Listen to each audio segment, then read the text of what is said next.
এই সার্কিট থেকে বলে দিছি কি find out ion I2 I3 অর্থাৎ আয়ন I2 I3 কারেন্ট দিবে ইউজিং সুপারপজিশন থিওরাম মানে কি সুপারপজিশন থিওরামের সাহায্যে বের করতে হবে তো সুপারপজিশন থিওরামের সাহায্যে বের করতে পাও দাও তাহলে আমরা তো বেসিক দেখলাম নাকি এখন শর্টকাটটা দেই যদি এই ব্যাটারি আর এই ব্যাটারি যার থাকতো যতগুলা ব্যাটারি থাক সমস্যা নাই এই ব্যাটারি আর এই ব্যাটারি একই দিকে থাকে দেখো এটা উপরের দিকে পজিটিভ এর উপরে পজিটিভ না তাহলে সব সময় আয়ন সিঙ্গেল প্রাইম থেকে আয়ন ডাবল প্রাইম দিব আচ্ছা তাহলে এটাতে দেখো যখন এই ব্যাটারি কাজ করছে তাহলে এটা শর্ট হয়ে গেছে না এইটা শর্ট হইলে তাহলে তো আছে এই দিকটা যে কারেন্ট দেখাছে এই কারেন্ট না মূলত মোট কারেন্ট না দেখো মোট কারেন্ট যদি হয় মোট কারেন্ট যদি তাহলে শেষ তাহলে এখানে ভোল্টেজ আছে কত 6 দেখো এটা যদি শর্ট হয় তাহলে এটা প্যারালাল আছে এই যে থ্রি প্যারালাল 6 এর সাথে সিরিজ আছে কত 3 দেখো মোট কারেন্ট বেরিয়ে গেছে মাইনাস এই যে মাইনাস তাহলে I1 ডাবল প্রাইম তাই আমি ডাবল প্রাইম যদি বের করতে চাও তাহলে কি করতে হবে এই ব্যাটারি শর্ট করতে হবে তাহলে এই হন দাও কারেন্ট এই দিকে গেছে না তাহলে এই কারণে কি মোট কারেন্ট না এই কারণে শাখা কারেন্ট তো শাখা কারেন্টের ফর্মুলা বলে কেমন তাহলে দেখো আগে মত মোট কারেন্ট লাগবে তো মোট কারেন্ট কি মোট ভোল্টেজ বা মোট লুপ এই যে মোট ভোল্টেজ তাহলে দেখো এইটা আর এইটা কেমন আছে প্যারালাল আছে তাই এই যে প্যারালাল করছি এর সাথে সিরিজ আছে 3 এই 3 মোট কারেন্ট আছে ইনটু বিপরীত শাখা রূপ দেখো তাহলে আমার উদ্দেশ্য হলো এই কারেন্ট বের করা তাহলে এর বিপরীত আছে এটা না এটা বিপরীত শাখা রূপ ভাগ টোটাল অর্থাৎ 6 যোগ 3 তাহলে এটা সলভ করি এটা আরেকবার দেখো যখন এই সোর্স নিয়ে কাজ করব তখন আমার মনে মনে চিন্তা করতে হবে এইটা শর্ট এটা যদি শর্ট হয়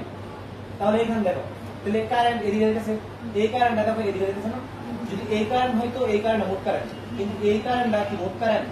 এটা শাখা কারেন্ট তাহলে আমার কারেন্ট ডিভাইডার যদি ব্যবহার করতে চাই তাহলে আগে মোট কারেন্ট দরকার তাহলে মোট কারেন্ট বের করি তো মোট কারেন্ট যদি বের করতে চাও তাহলে কি করতে হবে 12 ভাগ টোটাল রেজিস্ট্যান্স এই যে 12 যেহেতু টোটাল রেজিস্ট্যান্স করতে দেখো এই যে প্যারালাল এই যে প্যারালাল এর সাথে সিরিজ আছে কত এই দেখো তাহলে মোট কারেন্ট বেরিয়েছে না তো মোট কারেন্ট যদি বিপরীত শাখা রূপ আমার তো দরকার ক্লিয়ার তো বিপরীত কত 6 এই যে গুণ করছি 6 ভাগ কত এই যে 6 যোগ আর মোট যোগ না তো এটা সলভ করি তাহলে এটা কত কেমনটা তো করব কত বুঝছো তারপর দেখো যখন আমি বাই করে বের করব কি I2 সিঙ্গা I2 কারেন্ট তো I2 কারেন্ট বের করতে গেলে দেখো আমি বলছিলাম কি দুইটা ব্যাটারি যদি একই পোলারিটিতে থাকে অর্থাৎ এটা পজিটিভ এটা পজিটিভ তাহলে কি হবে একটা মাইনাস আরেকটা হবে তাহলে কি করতে হবে I1 single prime minus I2 double prime এটা বুঝছো দেখো কেমন দাও যখন আমি এই ব্যাটারি নিয়ে কাজ করব এই ব্যাটারি নিয়ে কাজ করলে এই কারেন্টটা কি আছে তখন এটা শর্ট হয়ে যাবে তখন এই কারেন্টটা দেখো শাখা কারেন্ট না তখন শাখা কারেন্টের ফর্মুলা ব্যবহার শাখা কারেন্টের ফর্মুলা ব্যবহার করে তাকে তো মোট কারেন্ট ব্যবহার আগে মোট কারেন্ট ব্যবহার না দেখো প্রথম অবস্থায় মোট কারেন্ট ব্যবহার মোট ভোল্টেজ 6 তাহলে এদিকে প্যারালাল আলোকে সিরিজ আছে এই যে প্যারালাল সিরিজ এটাও তো বুঝছো ইনটু দেখো আমার দরকার হলো এর কারেন্ট বিপরীত আছে এটা এই যে বিপরীতে 6 ভাগ টোটাল না 6 যোগ 3 দেখো আমার এর কারণে সিঙ্গেল প্রাইমের কারণে বেরিয়েছে এখন এটা হলো কি ডাবল প্রাইম যখন ডাবল প্রাইম বের করবো তখন কি এইটা শর্ট হয়ে যাবে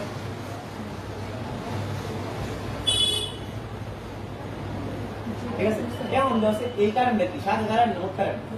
এইটা মোট কারেন্ট তাহলে মোট কারেন্ট বের করলে হইতেছে তাহলে আমার ভোল্টেজ হলো 12 ভোল্টেজ 12 তাহলে এই দুটো কেমন আছে এই দুটো প্যারালাল এর সাথে সিরিজ আছে কত সিরিজ আছে 3 দেখো তাহলে এটা সলভ করলে আমি এটা হইতেছে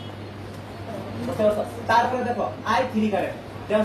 I3 কারেন্ট দুইটা ব্যাটারি যদি পোলারিটি একই দিকে থাকে তাহলে কি I3 সবসময় কি হবে যুগল দেখো এটা দিকে যাব এটা কি হবে এদিকে যাব বুঝতে পারছো তাহলে আমি কি করছি I3 single prime plus I3 double prime clear দেখো তো এখানে আমি বলতে পারি কি দেখো এখানে বলতে পারি এর কারণ দেখো এই কারেন্টটা এই ব্যাটারি লেগে শাখা এই ব্যাটারি লেগে শাখা অর্থাৎ দুটোটাই শাখা কারণ না তখন দুইটাকে শাখা কারণ বের করতে হবে শাখা কারণে ফর্মুলা বের করতে হবে শাখা কারণে ফর্মুলা যদি দিতে আগে তো মোট কারণ হতো এই দিকটা কত দরকার আছে এটা দেখি দেখো তা 6 ভাগ দেখো এইটা আমার কি হবে শর্ট হয়ে যাবে এই শর্ট হয়ে গেছে এই যে প্যারালাল এলাকাতে সিরিজ এই দাও এইটাই বসি ক্লিয়ার কেমন দাও বিপরীত শাখা রূপ দাও যখন আমার দরকার 6 এর কারেন্ট তা বিপরীত 3 এই যে বিপরীত করছি কি 3 ভাগ টোটাল কত এইটার মধ্যে এটা এই যে এটা তো এটা বুঝতে পারছো? তারপরে এই প্লাস, তো সেম কাহিনী এইটা তো এখানে এইটা শর্ট এইটা কাজ করবে এটা, তাহলে তো এখানে ঘটনা কি? তাহলে টোটাল কারণ বের করো, টোটাল কারণ কত 12 আর এই এটুকু তো বুঝছই কেমনে কি হইছে, বুঝতে পারছো? এই যে প্যারালাল আছে আর সিরিজ আছে, এই যে প্যারালাল এই সিরিজ আমার দরকার হলো কোনটা কারেন্ট, এইটুকু কারেন্ট না, তো বিপরীত আছে কোনটুকু এইটুকু, এই যে বিপরীত কোন করছি ভাগ কত, এই দেখো 3 যোগ কত 6, 3 যোগ 6, এইটুকু সলভ করি আমি মান পাইতেছি কত, 1/2 এম্পিয়ার। যদি ক্যালকুলেশন ভুল না করি তাহলে ঠিক আছে, আর যদি ভুল করো তাহলে তোমরা ক্যালকুলেশন কি করবা, ঠিক করে নেবা,